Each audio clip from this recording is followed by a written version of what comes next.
आप सभी सम्मानित शिक्षक शिक्षिकाओं को मेरा सादर प्रणाम है। आज हम सब इन हाउस मीटिंग के तहत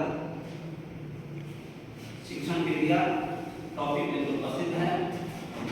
मैं विवेक कुमार आपके विद्यालय से टीजीटी हिंदी शिक्षक के रूप में सेवा देता हूँ और शिक्षण विद्या टीचिंग मेथड इन हिंदी इस विषय पर दो शब्द कहने का अवसर मिला है।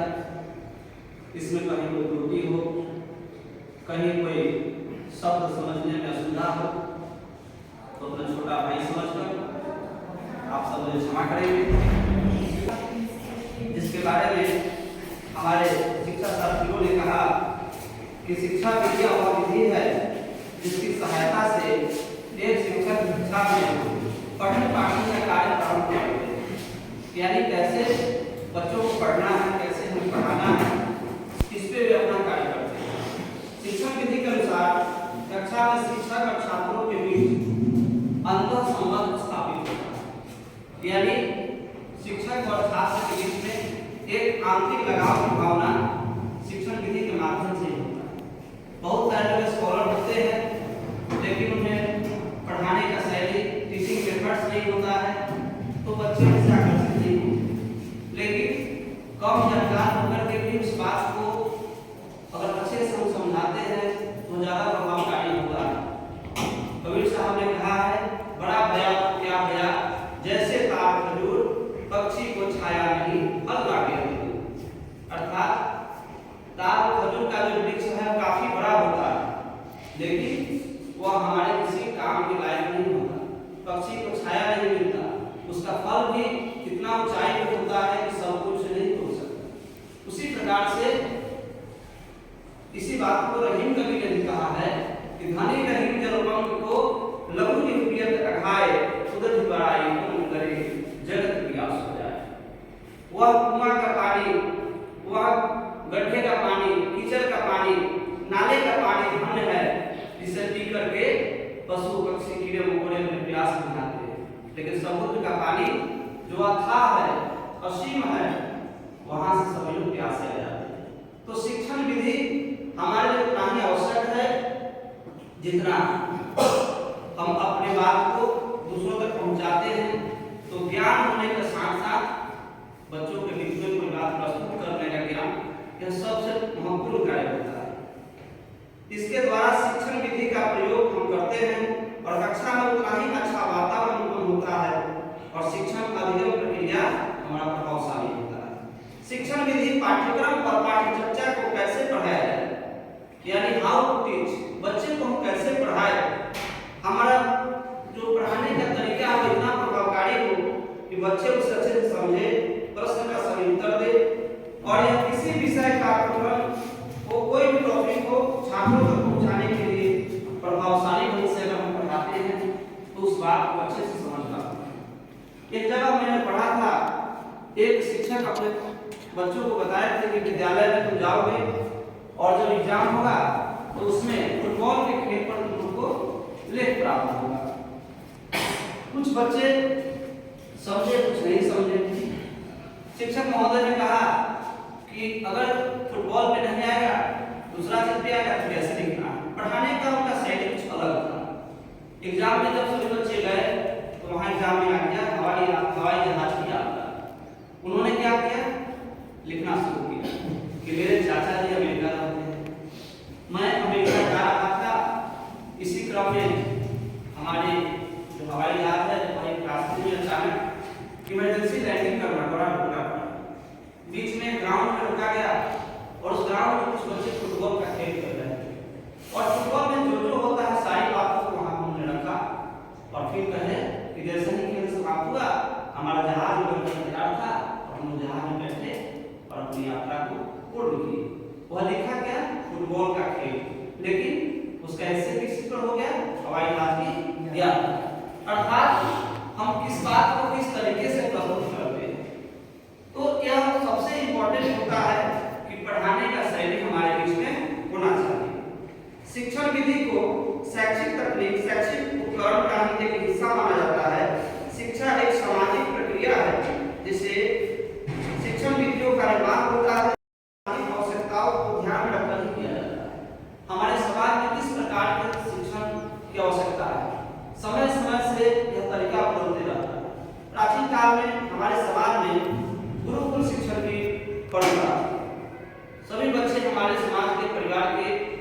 जो शिक्षा पाना चाहते थे गुरु के आश्रम में जाते थे और गुरु शिष्य के बीच में एक अद्भुत प्रेम था। बच्चे का पहचान अपने माता पिता के साथ साथ गुरु के रूप में होता, कहीं भी परिचय अपने गुरु के रूप में देते थे। उस समय का शिक्षण विधि कुछ और था। उस समय मौखिक विधि हुआ करता था। उपनिषद उसका सबसे बड़ा उदाहरण है। हमारे समाज में 108 उपनिषद की जो चर्चा आती है वह सारा का सारा उपनिषद क्या है? गुरु शिष्य के बीच में एक संवाद है। शिष्य जो है वह जिज्ञासा भाव से अपने गुरु से कुछ प्रश्न करते हैं और गुरु उसका जवाब देते हैं। उसमें बहुत सारे आध्यात्मिक चर्चाएं हैं। आत्मा क्या है, माया क्या है, प्रकृति क्या है, सुख क्या है, ईश्वर क्या है, भोग क्या है, त्याग क्या है, दया क्या है, धर्म क्या है आदि विषयों पर उस पे लिखा गया है और गुरु उसका समुचित उत्तर देते हैं। और इस प्रकार से अनेकानेक ऋषियों और उनके शिष्यों के बीच में जो संवाद हुआ वही क्या बन गया? उपनिषद बन गया। वह शिक्षण की एक विधि थी। तो शिक्षण विधि की विशेषता कुछ है। सबसे पहला विशेषता है कि शिक्षण विधियों का उपयोग छात्रों तक सही एवं स्पष्ट तरीके से पाठ्यक्रम के संचालन हेतु किया जाता है। जैसे अगर कोई बच्चा 10th क्लास में पढ़ रहा है तो 10th में कौन कौन टॉपिक पढ़ना है, कौन कौन उसे चैप्टर पढ़ना है, कौन नहीं पढ़ना है, उसको ध्यान में अगर हम पढ़ाए तो उसके तैयारी में ज़्यादा बेहतर होता है। हम उसको IIT का टॉपिक अगर शुरू कर दें, मेडिकल का टॉपिक अगर शुरू कर दें, बहुत अच्छी बात है, पढ़ना जरूरी है, समय लगता हो। तो सबसे पहला जरूरी क्या है कि उसका सिलेबस क्या है, उसके अनुसार हम पढ़ाएं। इसके लिए भी शिक्षण विधि आवश्यक होता है। शिक्षण विधियों में शिक्षण के उद्देश्यों से अधिक पाठ्यक्रम के उद्देश्यों को ध्यान में रखा जाता है। यानी कि बच्चों को जानना बहुत कुछ है, लेकिन उस समय उसको क्या पढ़ना है, उस चीज को पढ़ा करके उसे हम अच्छे प्राप्तांक से पास कर सकते हैं। शिक्षण विधियों में शिक्षण की उपविधियां भी उचित सहायता दी जाती है। यानी कि उसके बहुत सारे अलग अलग विधि हैं। जैसे सिलेबस हमारा सिलेबस के अनुसार कौन चैप्टर पढ़ना है उसको हम अलग अलग पार्ट में बांट सकते हैं।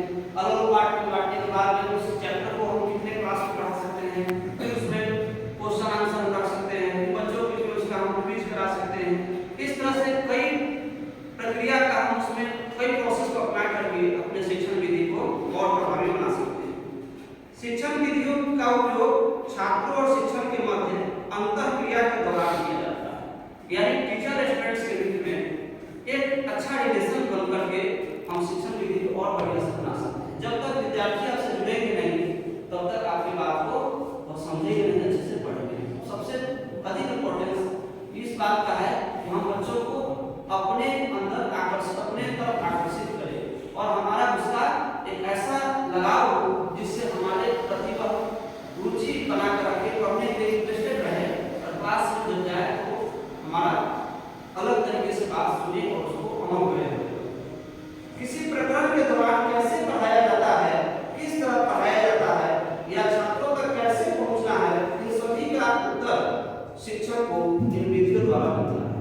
कैसे पढ़ाना है, क्या पढ़ाना है, किस प्रकार से पढ़ाना है, इसका तरीका हमें शिक्षण विधि से प्राप्त होता है। शिक्षण विधियों में प्रयोगात्मक कार्यों और प्रस्तुतिकरण को अधिक महत्व दिया जाता है। यानी प्रैक्टिकल, जैसे साइंस का सब्जेक्ट है तो उसमें अगर बच्चे को केवल थ्योरी पढ़ाया जाए तो शायद उतना प्रभावकारी नहीं होता है, लेकिन शिक्षक महोदय लोग उसे प्रयोगशाला में ले जाकर के उस पर अनुसंधान कराते हैं तो वह ज़्यादा लाभकारी होता है छात्रों के लिए। शिक्षण विधियों के प्रयोग का महत्व और उपयोगिता, इसके क्या क्या महत्व है, इसका क्या क्या उपयोगिता है, इसके बारे में कहा गया। इसके प्रयोग से छात्रों के ज्ञान में अस्थायित्व का भाव लाया जा सकता है। शिक्षण विधि को अगर हम सही तरीके से अपनाते हैं तो उसमें हमारे जो स्टूडेंट्स होते हैं वह अपने नॉलेज को अस्थायी रूप से रखते हैं। बहुत सारे हमारे जीवन में शिक्षक ऐसे मिले हैं, सभी के जीवन में मिले हैं, जो बचपन में पढ़ाए हैं उस बात को माफ नहीं होते। क्यों? उनका पढ़ाने का तरीका कुछ अलग होता है। हम लोग जब छोटे क्लास में थे तो एक शिक्षक थे जो जीके पर हमेशा क्या करते थे, प्रतियोगिता कराते थे। एक बिहार दर्पण किताब खरीदवाते थे सब बच्चों, और तो बिहार से रिलेटेड इतना अच्छा से क्विज करवाते थे सब प्रत्येक शनिवार को, अभी तक हम नहीं भूले। तो इस प्रकार से बच्चों को पढ़ाने के लिए अलग अलग कोई शिक्षक होते हैं कहानी को करके, कोई शिक्षक होते हैं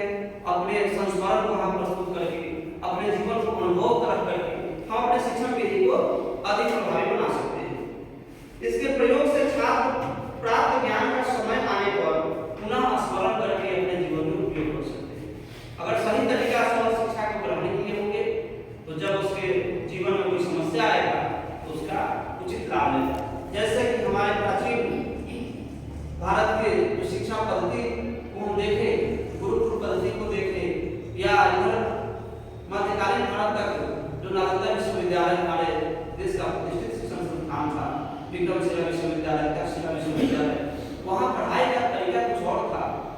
जैसे नालंदा विश्वविद्यालय के बारे में डॉक्टर राजेंद्र प्रसाद जो भारत के प्रथम राष्ट्रपति हुए, उन्होंने लिखा है कि वहाँ 5 विषयों की शिक्षा अनिवार्य है। जैसे शिल्प विद्या, हर व्यक्ति को शिल्पकार बनाया जाता था ताकि वह कहीं किसी रूप में अगर चाहे तो उस क्षेत्र में आगे बढ़ करके अपना जीविकोपार्जन कर सकता है। शब्द विद्या यानी व्याकरण का ज्ञान उसे दिया जाता था ताकि वह शुद्ध बोले, शुद्ध पढ़े, शुद्ध लिखे, और ना कुछ हो तो कम से कम शिक्षण कार्य में आगे बढ़े। इस प्रकार से वहाँ पर चिकित्सा विद्या, हर व्यक्ति को मेडिकल साइंस का ज्ञान दिया जाता था ताकि खुद स्वस्थ रहे और अपने परिवार समाज को भी स्वस्थ रहे। इस तरह से तर्क विद्या यानी कि हर बात को उचित अनुचित की कसौटी पर रखे और उस बात को कहीं समान रखे ताकि समाज को कहीं भी उसके बात का वजन हो, और एक किसी न किसी अपने रुचि से धर्मशास्त्र का अध्ययन करने में, भगवद गीता, वेद, उपनिषद आदि के क्षेत्र में आप धार्मिक शिक्षा को ग्रहण कर सकते हैं। तो इस प्रकार से वहाँ शिक्षा का तरीका कुछ और था। बच्चे को केवल जबरदस्ती नहीं पढ़ाया जाता था, ऐसा शिक्षा का तरीका था कि बच्चे अपने इंटरेस्ट के अनुसार किसी एक क्षेत्र में आगे बढ़ सकते हैं। आज भी हमारे पाठ्यक्रम में कई विषय हैं, खेल का भी विषय है, पेंटिंग का विषय है, संगीत का विषय है, गणित है, विज्ञान है, साहित्य है। तो जिस क्षेत्र में बच्चा का ज्यादा रुझान होता है उस क्षेत्र में बच्चे आगे बढ़ सकते हैं। यह प्रकरण एवं विषय की जटिलताओं को कम करने का कार्य करता है। यानी अगर कोई बच्चे को विज्ञान में रुचि कम है, हो सकता है उसको साहित्य में अधिक रुचि हो, उस क्षेत्र में वह चाहे तो आगे बढ़ सकता है। अगर किसी बच्चे को गणित में रुचि कम हो सकता है उसको पेंटिंग में रुचि हो सकता है उसे खेल में रुचि हो। तो जिधर रुचि हो उधर बच्चे आगे बढ़ सकते हैं। इसके लिए हम सभी शिक्षकों को वैसे बच्चों को प्रोत्साहित करने की आवश्यकता है।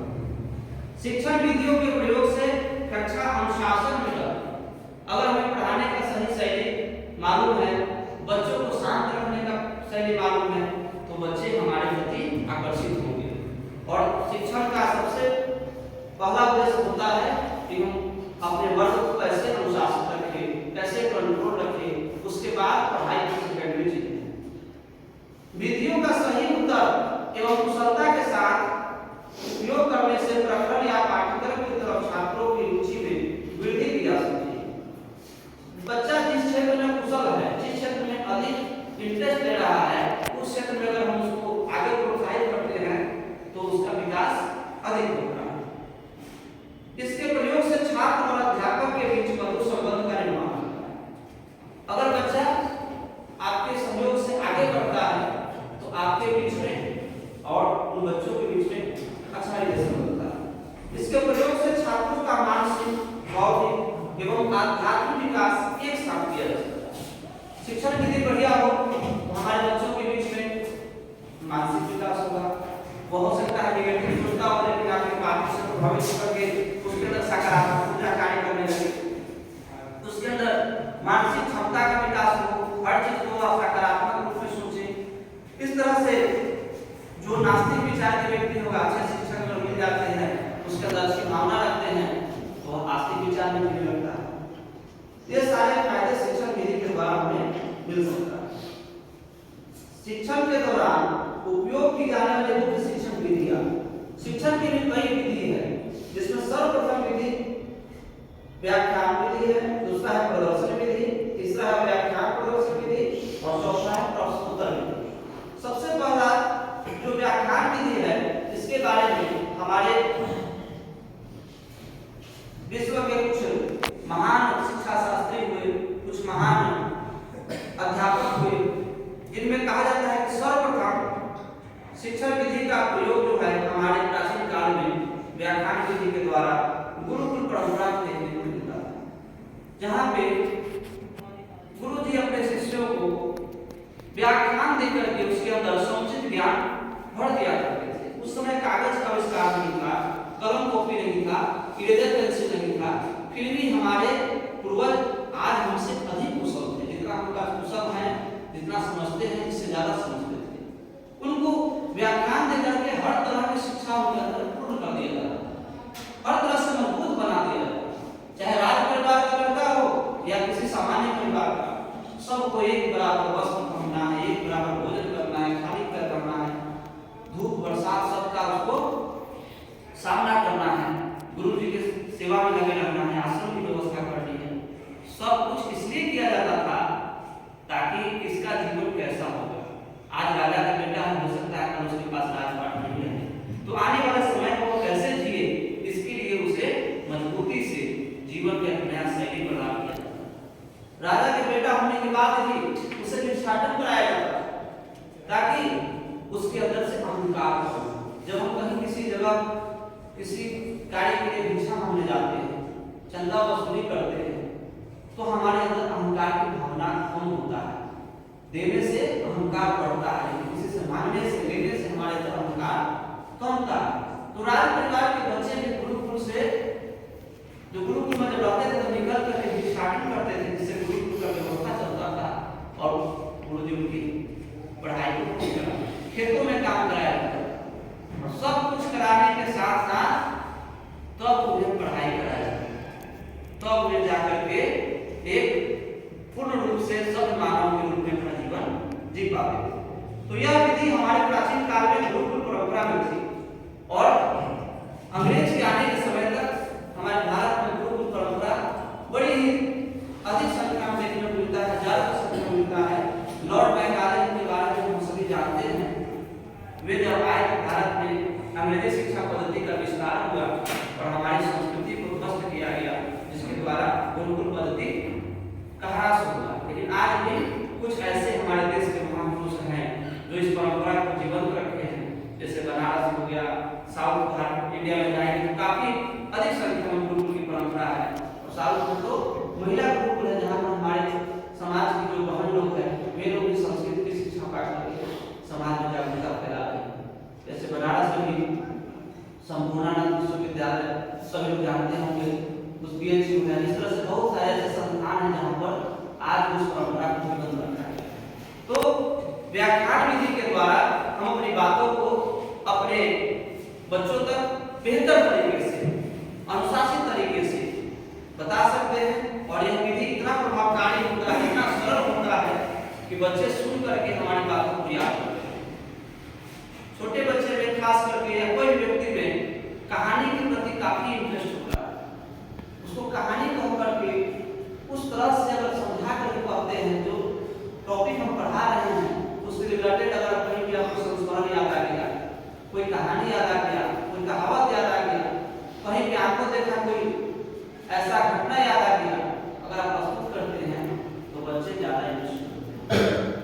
प्रदर्शन विधि दूसरा है प्रदर्शन विधि। इसमें क्या होता है कि प्रदर्शन विधि शिक्षक को व्याख्यान करने हेतु उसकी सहायता करते हैं और छात्रों को स्पष्ट रूप से समझाने में शिक्षक की सहायता करती है। प्रदर्शन विधि में शिक्षक छात्रों के मध्य उस टॉपिक से संबंधित दृश्यों को प्रकट करते हैं और साथ ही वे दृश्य दिखाकर छात्रों को स्पष्ट भी करते रहते हैं, जिससे छात्र प्रकरण में रुचि लेते हैं और उनका ज्ञान स्थायी होता है। यह एक मनोवैज्ञानिक विधि है।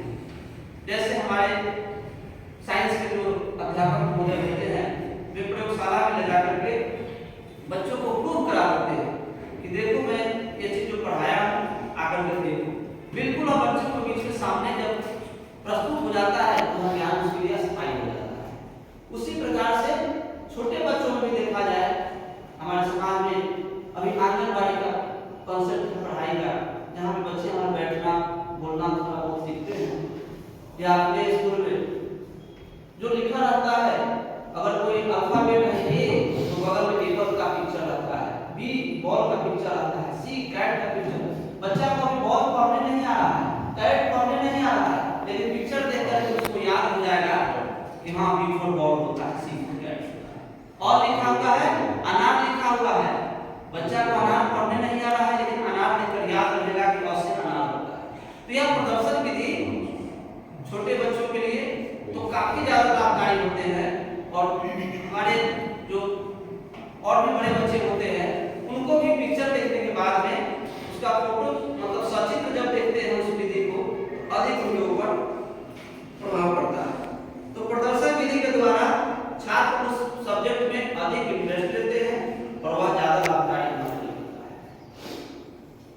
अगला है प्रश्नोत्तर विधि।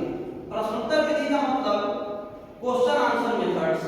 इसमें क्या है कि इस विधि का प्रतिपादन प्लेटो के गुरु सुकरात द्वारा किया गया और प्रश्नोत्तर विधि द्वारा छात्रों के चिंतन स्तर पर विस्तार किया जाता है। हमारे छात्र कितना सोच सकते हैं, कितना बोल सकते हैं, कोई बात पे कोई टॉपिक लेकर के, जैसे हम चाहे तो अपने विद्यालय में किसी बिंदु पर एक प्रतियोगिता रख करके एक क्लास के बच्चों को उस पर चर्चा कराते हैं। जैसे हम सब के विद्यालय में होता है, बहुत सारे टॉपिक लेकर के बीच में प्रतियोगिताएं आयोजित की जाती है। जैसे कोई अगर टॉपिक दिया जाए, मान लेते हैं भ्रष्टाचार का टॉपिक है, उसके पक्ष में और विपक्ष में दो समूह बनाया जाए। भ्रष्टाचार अभिशाप है और भ्रष्टाचार वरदान है। अभिशाप मतलब यह किन किन जगहों पर यह बेकार है, किन किन जगहों पर यह हमारे लिए हानिकारक है, दूषित सिद्धांत है। और दूसरी तरफ वरदान कैसे है, अगर हम भ्रष्टाचार यानी घूसखोरी नहीं करते हैं या घूस नहीं देते हैं तो हमारा काम एक दिन में होने वाला है, वर्षों में भी नहीं होता। दोनों पक्ष को लेकर के हमारे बच्चे अपने अपने विचार को रखते हैं, तो उससे क्या होगा, उनके अंदर चिंतन की क्षमता क्या है इसका पता हम लगा सकते हैं। इस तरह से बहुत सारे विषयों को लेकर के हम लेख लिखने के लिए बच्चों को देते हैं। लेख को पढ़ाने का चीज नहीं है, बच्चे उसके बारे में क्या सोच रहे हैं वह उसमें लिखते हैं। उसी तरह से अगर कोई कार्यक्रम आयोजित हो, बच्चों से हम भाषण कराते हैं, उसके द्वारा बच्चे हमारे बोलने का क्षमता उनका बढ़ता है, सोचने का क्षमता बढ़ता है। कविता रचना प्रतियोगिता 4 लाइन 5 लाइन 6 लाइन 10 लाइन कविता लिखवा कर बच्चों से हम कुछ उनके इंटेलिजेंस का टेस्ट कर सकते हैं। तो इस प्रकार से हम बच्चों को पढ़ाई के प्रति कैसे उनको जागरूक करें, यह प्रश्नोत्तर विधि के द्वारा होता है। छात्रों को क्विज करा करके, कुछ क्वेश्चन दे करके, बीच में जो हम सब टेस्ट लेते रहते हैं, तो टेस्ट मौखिक भी हो सकता है, वह टेस्ट लिखित भी हो सकता है। तो इस प्रकार से कई विधि के द्वारा हम प्रश्नोत्तर विधि का पालन करके बच्चों के अंदर शिक्षण कार्य को और अधिक जागरूक कर सकते हैं। इसके द्वारा अनुशासन में बच्चे रहते हैं और छात्रों की रुचि पढ़ाने का भी कार्य करता है। छात्र रुचि में आएगा तो आप पढ़ा पाएंगे अच्छे से। इसके प्रयोग से छात्रों के बीच व्यक्तिगत भिन्नता को पहचान कर छात्रों में हम निकालते हैं कि कौन छात्र मेधावी है, कौन छात्र औसत है, कौन छात्र निम्न गति का है। उसके आईक्यू टेस्ट हम इस तरह से कर सकते हैं। क्वेश्चन आंसर उसके पास मिलता है, क्वेश्चन मिला, उसका जवाब दिया जाता है। जैसे परीक्षा जो है इसको मूल्यांकन कहा जाता है। मूल्यांकन करने के बाद में हम उसका जो मेरिट तैयार करते हैं और उसमें हम समझ जाते हैं कि कौन बच्चे किस लेवल का है, क्या सोचने का, समझने का क्षमता है। आगमन विधि, इस विधि का प्रतिपादन राजनीति के गुरु प्रजनक अरस्तु द्वारा किया गया। आगमन विधि में शिक्षण कार्य आरंभ करने या प्रकरण की शुरुआत करने से पूर्व छात्रों के मध्य पूर्व ज्ञान से संबंधित उदाहरण प्रस्तुत किए जाते हैं। जैसे बहुत सारे जब अध्याय हम शुरू करते हैं पढ़ाना, तो उसमें लिखा रहता है कि पिछले कक्षा में आपने यह पढ़ा था, अब हम यहाँ से पढ़ने जा रहे हैं। पिछले मतलब पाठ में आपने इस विषय को पढ़ा था, जिससे संबंधित बात यहाँ पे आगे बताई जा रही है।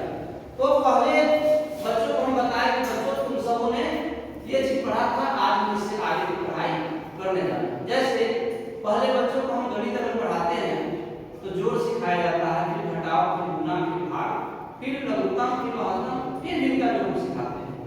सीधे भिन्न का जोड़ सिखाएंगे तो बच्चे नहीं सीखते, क्योंकि भिन्न का जोड़ अगर सिखाना है तो सबसे पहला काम एलसीएम का होता है, फिर डिवाइड का होता है, फिर उसके बाद मल्टीप्लाई, सबट्रैक्ट, ऐड, सब का काम वहां पे पड़ता है। तो पूर्व ज्ञान उसके लिए अनिवार्य होता है, तब जाकर आगे का कोई टॉपिक को समझ पाएगा, पढ़ पाएगा। ठीक उसी प्रकार से बच्चों को पढ़ाते समय हम पीछे जो भी चीज पढ़ा रहे हैं उसकी पुनरावृत्ति कर सकते हैं, उसमें संक्षिप्त में हम चर्चा कर सकते हैं, ताकि उसको स्मरण रहे और आगे आसानी से उसको समझ सके।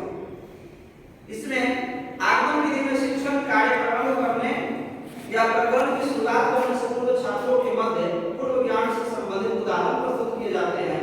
और यह विधि ज्ञात से अज्ञात की ओर, यानी कि कोई चीज वह जान रहा है, उससे आगे क्या जानना है, यह जानने में काफी सहायता मिलता है, उसको वह जानता है। अब निगमन विधि, इसमें क्या है कि निगमन विधि का प्रतिपादन अरस्तु के गुरु प्लेटो द्वारा किया गया। यह विधि आगमन विधि के विपरीत है। यह विधि अज्ञात से ज्ञात की ओर बढ़ती है।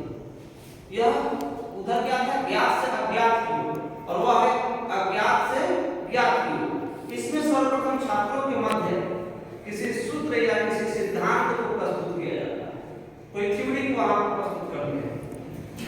उसके बाद छात्रों को उस स्तर पर लाया जाता है और यह सामान्य से विशिष्ट, ज्ञात से अज्ञात और सूक्ष्म से स्थूल की ओर जाने का यह विधि है, जिसे निगमन विधि कहते हैं।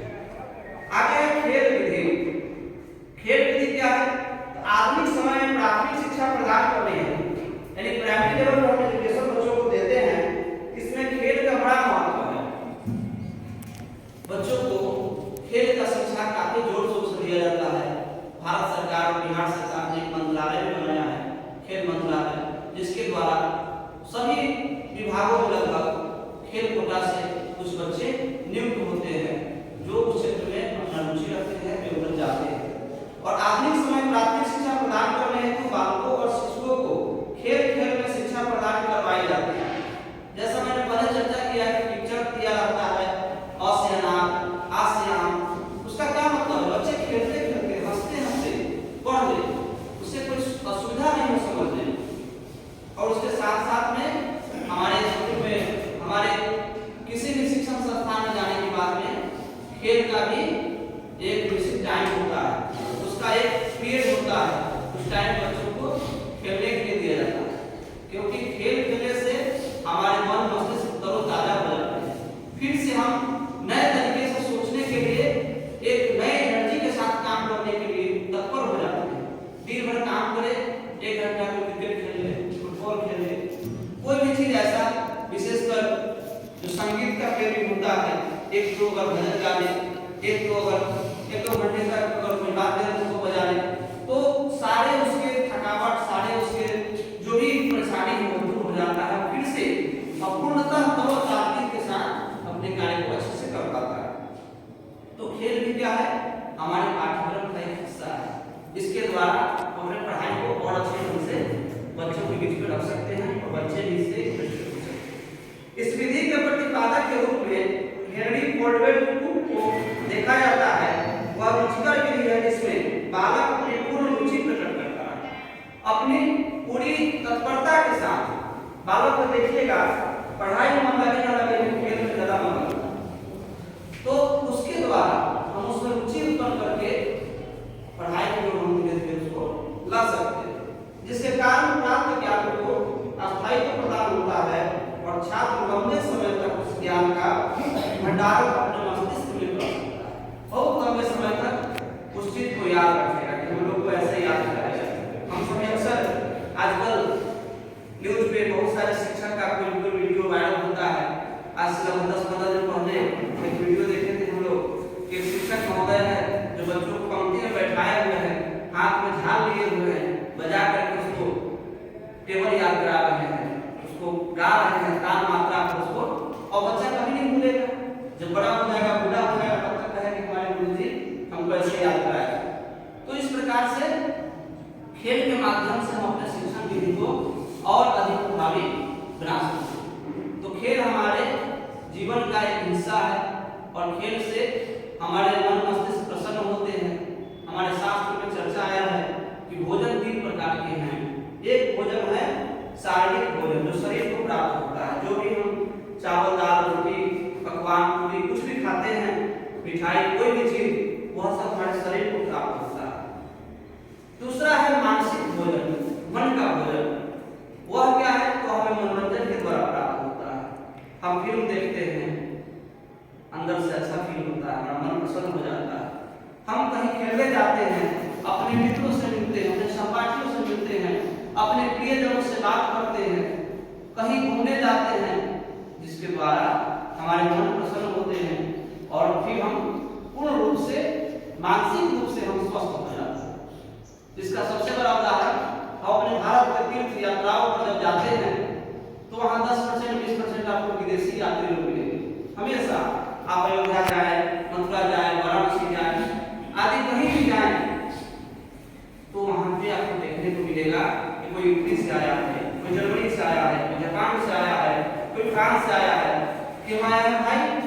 इसलिए आया है क्योंकि उसके देश में पैसा तो है, संपत्ति तो है, आविष्कार तो बड़े बड़े हो रहे हैं, लेकिन मानसिक शांति नहीं। और उस मानसिक शांति के लिए प्राचीन काल से ही सभी भारत की ओर आते रहे हैं और आकर के यहाँ जब यहाँ तीर्थ यात्राओं का भ्रमण करते हैं, यहाँ के महापुरुषों द्वारा रचित ग्रंथों का स्वाध्याय करते हैं, उनकी कथा को सुनते हैं, तो उनका मन चित्त प्रसन्न होता है और फिर वहां से जाकर के अपने कार्य को और अच्छे ढंग से करते हैं। भगवान श्री कृष्ण गीता में कहा योग कर्मसु कौशलम, कर्म में कुशलता पाना ही योग है। यानी कोई भी कार्य को बेहतर तरीके से कैसे करें, इसी का नाम क्या है, योग है। पतंजलि योग दर्शन में कहा गया व्यवस्थित वृत्ति की रोकना, चित्त की वृत्तियों को रोकना ही योग है। योग का मतलब क्या है, केवल आसन प्राणायाम नहीं, योग का मतलब है जोड़ना।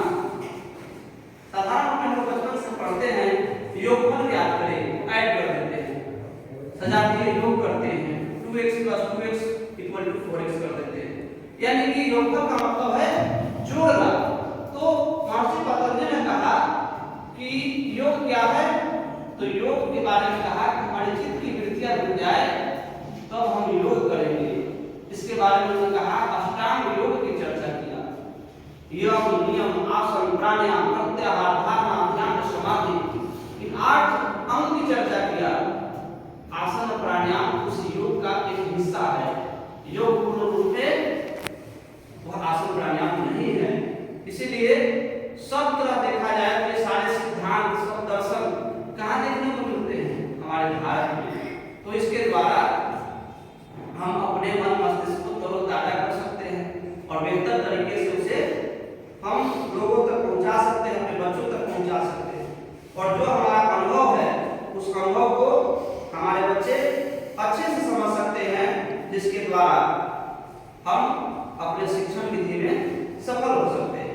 निष्कर्ष के रूप में देखा जाए तो शिक्षण विधियां वह साधन है जिसमें उचित प्रयोग से शिक्षा की गुणवत्ता को बढ़ाया जा सकता है। टीचिंग मेथड्स जो है समय समय से परिवर्तित होते रहा है और हमें उसका पालन करना है, हमें उस पर ध्यान रखना है। जैसे आज सभी बच्चे आधुनिक तकनीक से परिचित हो चुके हैं, सभी के घर में मोबाइल फोन है, सभी के घर में कंप्यूटर है, सब लोग गूगल का सहारा लेकर यूट्यूब देखकर, हो सकता है कोई चीज ऐसा जानता है, कोई क्वेश्चन ऐसा कर सकता है जो हमें ध्यान में नहीं होगा। तो हमें भी तैयारी करते रहना है। और एक अच्छे शिक्षक का यह पहचान है कि वह हमेशा आजीवन एक खुद विद्यार्थी का जीवन जिए, खुद स्वाध्याय करे, पढ़ाने के लिए पहले पढ़े, और जब हम पढ़ते हैं तो हमारी शिक्षण विधि दिनों दिन और बेहतर होते जाती है, जिसके द्वारा हम बच्चों को हमेशा नए नए अपडेट जो होते हैं शिक्षा में, नए नए तरीका उसका उत्पन्न होता है। जैसे कोई संविधान 1950 में लागू हुआ, उस समय का परिस्थिति कुछ और था, उस समय देश में कुछ और मांग था, उसके अनुसार उस समय संविधान बनाया गया। और अभी वर्तमान में 2022 में काफी संशोधन यहाँ पर हो चुके हैं, क्योंकि जिस समय जिस चीज का जरूरत होता है पुराने को छोड़ा जाता है, नए को धारण किया जाता है।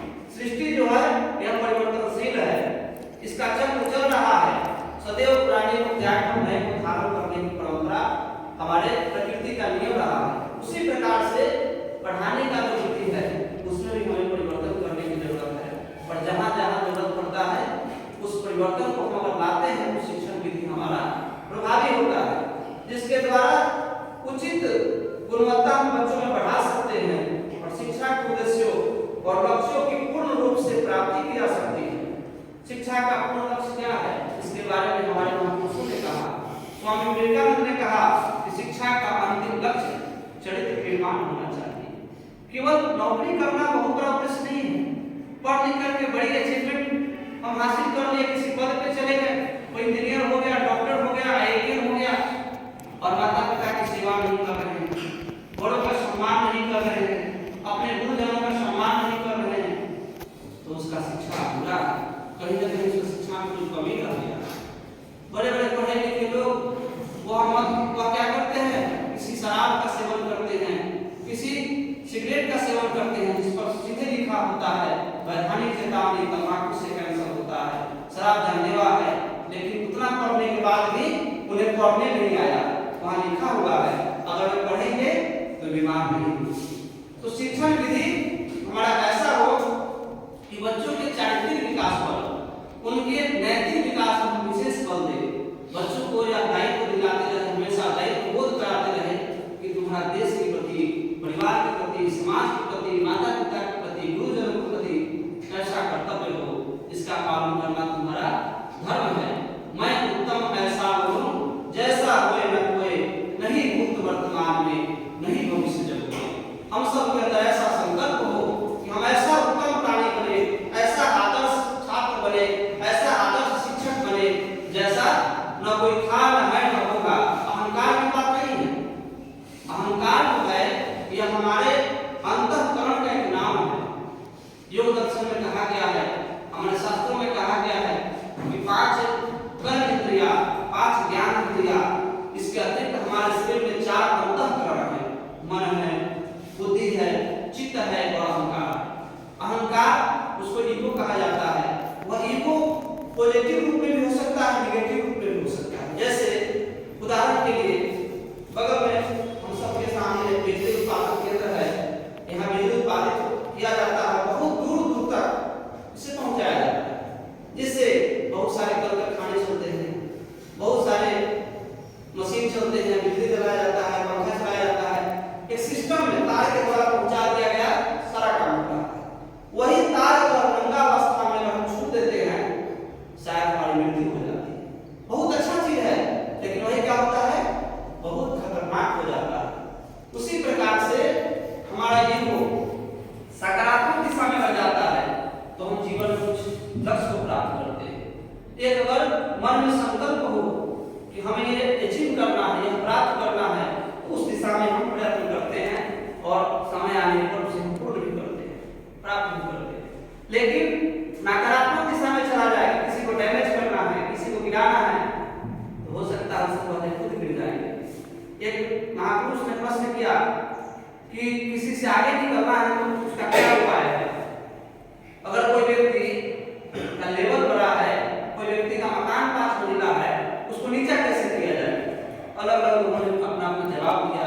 कोई कहा उसको तोड़ देंगे, कोई कहा उसको परेशान कर देंगे, कोई कहा उसको ऐसा कांड में फंसाएंगे पूरा बेच के भाग जाए। अलग अलग प्रकार के।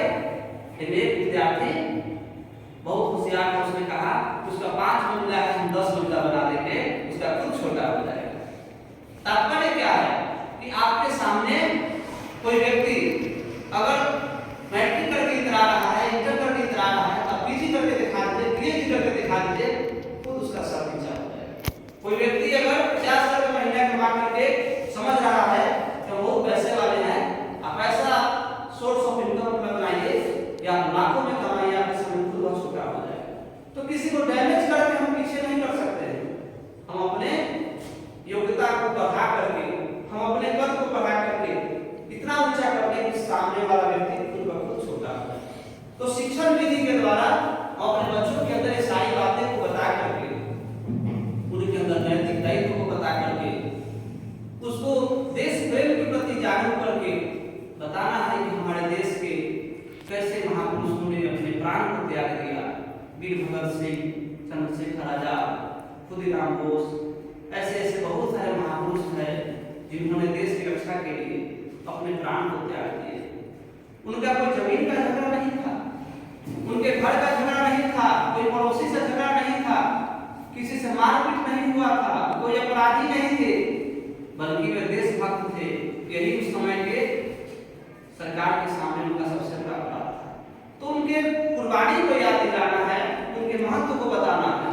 भगवान राम एक ऐसे व्यक्ति हुए जिनका चरित्र का पूजा होता है, लाखों वर्ष बीत गए त्रेता काल के, लेकिन आज भी उनका पूजा पूरे विश्व में किया जाता है।